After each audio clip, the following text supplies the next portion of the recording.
The storm system Narell has been downgraded to a tropical low as it continues tracking south over Western Australia.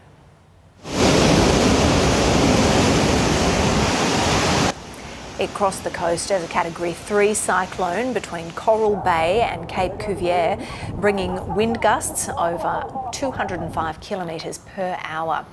The system then moved over the town of Carnarvon, where it's just on 6 a.m, and residents there are yet to get a full picture of the damage caused. Meanwhile, what you're seeing right now is dust that's been kicked up by the system, and it turned Shark Bay and its surrounds into an orange haze. It's not a filter, that's an orange haze there in WA. Narelle is expected to continue tracking southeast, bringing heavy rain and high winds, but the strength of the system is expected to ease even further. And our reporter Andrew Chounding has the latest from Carnarvon in Western Australia.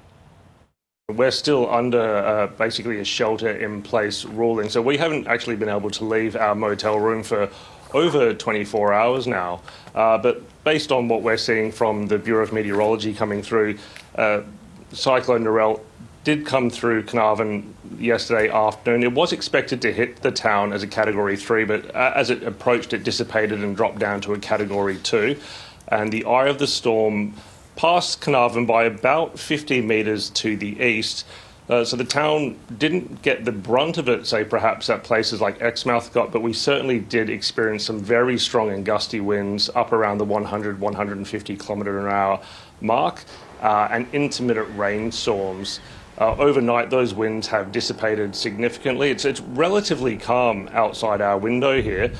Still some breeze blowing through and rain coming every now and again. But overall, it seems like the worst has passed over Carnarvon over the night. But as for the actual damage or the aftermath, we still haven't been able to get outside and sort of start looking around and seeing what has happened since the cyclone passed through.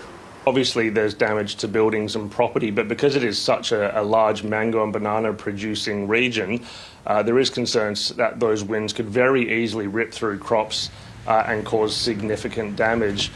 Growers that we had spoken to yesterday were concerned, but equally looking forward to the cyclone, they wanted the rain, certainly because it's been so dry here lately, but they didn't necessarily want the wind. Now, as I said, the cyclone did pass to the east of the town, dropping a lot of rain over the Gascoyne region. So with any luck, that water will fall over the Gascoyne, flow into the Gascoyne River, which is the major river system here that feeds tributaries that feed into these plantations. And growers will hopefully have avoided the damaging winds that could cause damage to their banana and mango crops, but reap the reward of the water that will flow through from the river. Indeed. What about the broader community? They've had some time now to prepare for this cyclone. What's the feeling amongst them? Anxiety was the major feeling with people that we spoke to before we went into lockdown.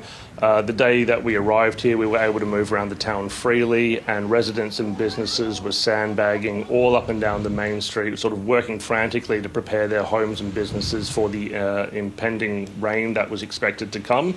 Now, Carnarvon had been experiencing a high tidal swell also, and so the local council had built a levee around the marina to try to prevent any water ingress from the waterfront into the town. Now, once the light comes out and the state of shelter-in-place order is lifted and we're able to get out and see the town, we'll be able to measure just if any damage has occurred from flash flooding, which was one of the major concerns. But beyond that, the people that we've been able to speak to around the motel here are in relatively good spirits. And as I mentioned, the growers that we've spoken to are sort of looking for a silver lining in all of this as well. So right now, there are a lot of question marks about what the aftermath of the cyclone will be. But people are relatively in a good mood, I would say. That's Andrew Chounding there speaking with us a little earlier. It's so important during these times of emergency to keep across all the latest information. So if you're in those impacted areas in WA, you can tune into your ABC local radio. These are the frequencies on your screen, and you can get all the latest emergency information there. If you're in Exmouth, that station there, that frequency is currently off air, but you can still tune in on the ABC Listen app. So make sure you download that. You can also tune into the ABC Emergency website or turn to the website or also the WA emergency website, all the latest advice and warnings there. So keep across all that information.